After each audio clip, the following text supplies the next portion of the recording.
ଜାତୀୟ ରାଜପଥ 26 ବଲାଙ୍ଗୀର ସମ୍ବଲପୁର ରାସ୍ତା ମଧୁଆପାଲି ଜଗନ୍ନାଥ ହୋଟେଲ ନିକଟରେ ଅଜଣା ଗାଡ଼ି ଧକ୍କାରେ ବଲାଙ୍ଗୀର ଜଗନ୍ନାଥପଡ଼ାର ସୌମ୍ୟରଞ୍ଜନ ନାୟକଙ୍କ ମୃତ୍ୟୁ ହୋଇଛି। ସୂଚନା ଅନୁସାରେ ସୌମ୍ୟ ବଲାଙ୍ଗୀର ଆଞ୍ଚଳିକ ପରିବହନ କାର୍ଯ୍ୟାଳୟରେ ଗତ ପ୍ରାୟ 6 ମାସ ତଳେ କିରାଣୀ ଭାବେ ଯୋଗ ଦେଇଥିଲେ। ସୂଚନା ଅନୁସାରେ ସୌମ୍ୟ ଗତକାଲି ସନ୍ଧ୍ୟାରେ ମଧୁଆପାଲି ପଟୁ ବୁଲେଟ୍ ବାଇକ୍ରେ ବଲାଙ୍ଗୀର ସହର ଅଭିମୁଖେ ଆସୁଥିଲେ। ସମ୍ମୁଖ ଦିଗରୁ ଆସୁଥିବା ଏକ ମିକ୍ସଚର ମେସିନ୍ ଟ୍ରକ୍ ସହ ବାଇକ୍ ମୁହାଁମୁହିଁ ଧକ୍କା ହୋଇଥିଲା। ଦୁର୍ଘଟଣାରେ ସୌମ୍ୟ ଗୁରୁତର ହୋଇଥିବା ବେଳେ ବଲାଙ୍ଗୀର ସଦର ପୁଲିସ ତାଙ୍କୁ ଉଦ୍ଧାର କରି ଭୀମଭୋଇ ଚିକିତ୍ସାଳୟରେ ଭର୍ତ୍ତି କରିଥିଲା। ଡାକ୍ତର ସୌମ୍ୟଙ୍କୁ ମୃତ ଘୋଷଣା କରିଥିଲେ। ସଦର ପୁଲିସ ମାମଲା ରୁଜୁ ସହ ତଦନ୍ତ ଆରମ୍ଭ କରିଛି। ଦୁର୍ଘଟଣା ଘଟାଇଥିବା ଗାଡ଼ି ଫେରାର ରହିଥିବା ବେଳେ ଏହାକୁ ଜବତ କରାଯିବା ସହ ଚାଳକଙ୍କୁ ଗିରଫ କରାଯିବ ବୋଲି ପୁଲିସ ସୂଚନା ଦେଇଛି।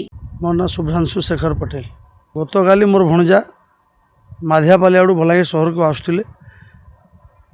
NH26 ଜଗନ୍ନାଥ ହୋଟେଲ ସମ୍ମୁଖରେ ଗୋଟେ ଗାଡ଼ି ଟ୍ରକ୍ ସାଇଡ଼୍ରେ ଠିଆ ହେଇଥିଲା। ତାହାକେ ଆଉ ଗୋଟେ ଟ୍ରକ୍ ଓଭରଟେକ୍ କରି ଗଲା ବେଲେ ମୋର ଭଣଜା ଲେଫ୍ଟ ସାଇଡ଼୍ରେ ତାଙ୍କର ନିଜର ଡିସିପ୍ଲିନ୍ରେ ନୀତି ନିୟମ ମାନିକି ଆସିଲା ବେଲେ ସେ ଗାଡ଼ିଟା ପିଟି ଦେଲା, ଯଦ୍ୱାରା କି ଆମେ ମେଡ଼ିକାଲ ଅଣା ହେଲା। ମେଡ଼ିକାଲ ଆଣିଲା ପରେ ତାଙ୍କୁ ଡକ୍ଟର ମୃତ ଡିକ୍ଲେୟାର କଲେ।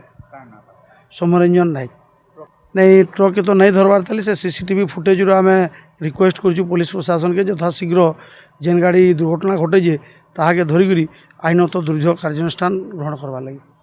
দেখুন আজ্ঞা সম্বলপুর গোটে বহুত বিজি রোড, সবু শোরুম অছে, সবু ব্যবসায়িক প্রতিষ্ঠান অছে। আপনার সোনপুর ছকরু বলাঙ্গীর সহর সোনপুর ছকরু আমার যেনে মাধিয়াপালি বাইপাস টর্ন করছে সেতকি দূর তো যথাশীঘ্র ডিভাইডর দিয়ে ওয়ান ওয়ে করা যাও।